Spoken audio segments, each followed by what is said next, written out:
Hello and welcome back to BlackRose Readings.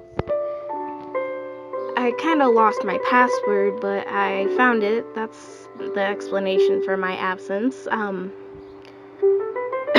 just choked on my spit. Today I'll be bringing you another chapter or two of Walls and Ashlander's fanfiction from Black Butler. This book is by Purified Angel and you can find it on Wattpad. The music in my backgrounds, and probably the art too, are not my own. So don't assume they're mine. So yeah. Sorry, it's been a while and kinda awkward again. Not that I never wasn't, but anyways, the music in the background is just some classical music for studying. It is uploaded by, hold on, my computer's being really insanely slow for who knows why. It was uploaded by Just Instrumental Music. And so I also want to thank you for the 100 subscribers. That totally, it seriously means a ton to me.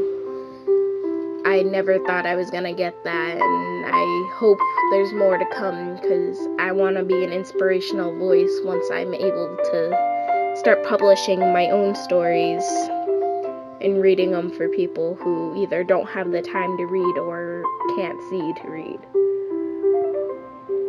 So yeah, let's get started on this chapter. A smile, a contagious one that she wore each day. One that made others smile back. In reality, no one could be frustrated at her when she wore it. The lady and the white-clawed butler walked through the woodland following the paw print that had been made in the dirt by Pippin. It was a quiet walk, but neither of them minded it. The silence was never awkward, just relaxing. The Pomeranian was in a world of his own as he happily led the way, often breaking into a small sprint, but only to stop to see if the pair was still following him. Is there anything else left to do today? She turned her head to the side, tilting her head upward a little due to the height difference between them. Well, ma'am, I believe that you've finished everything on your schedule for today, so you're free for the rest of the day. They returned to the manor, and Ash took Leah's coat and hung it up before the two made their way to the living area, Pippin following alongside them, of course. In the room sat John and Marion. He was staring at his newspaper while she held a cup of tea to her lips. Ah, Leah, you're back.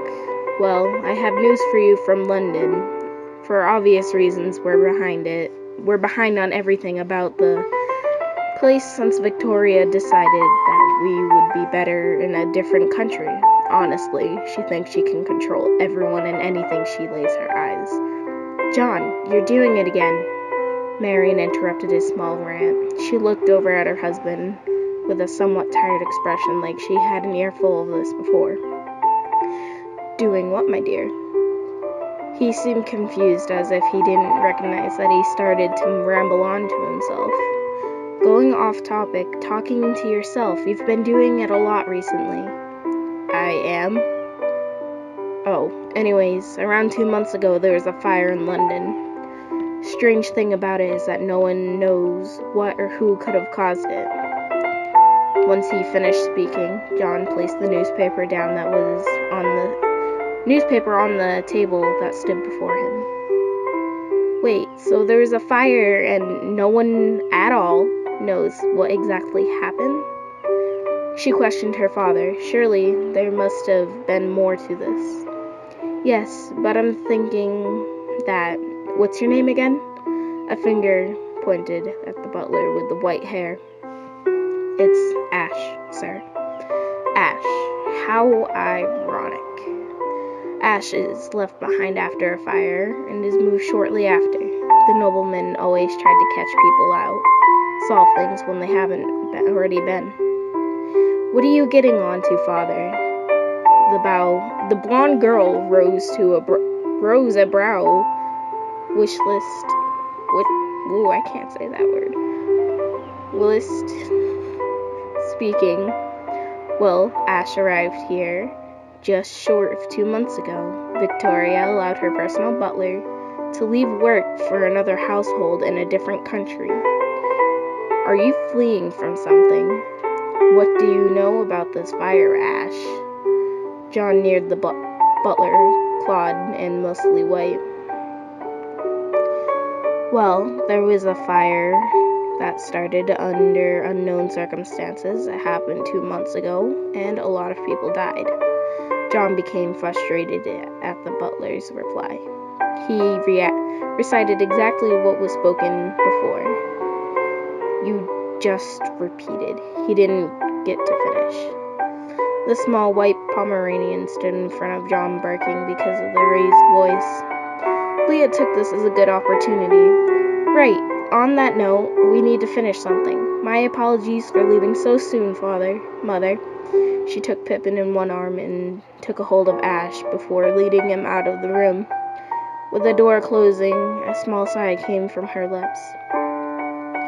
I'm sorry, he does that a lot, accuses people. But ma'am, you don't have anything to do. There it was again, that contagious smile. I'm sure we can find something.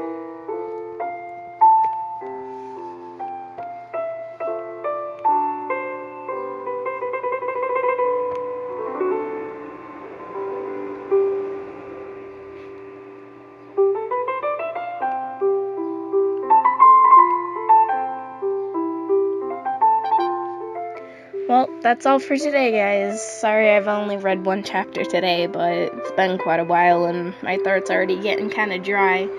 Sorry if I mispronounced anything. I'm not the best reader, but I'd still like to read for you guys. But with that, I'm not sure what book we're gonna read next after I finish this one.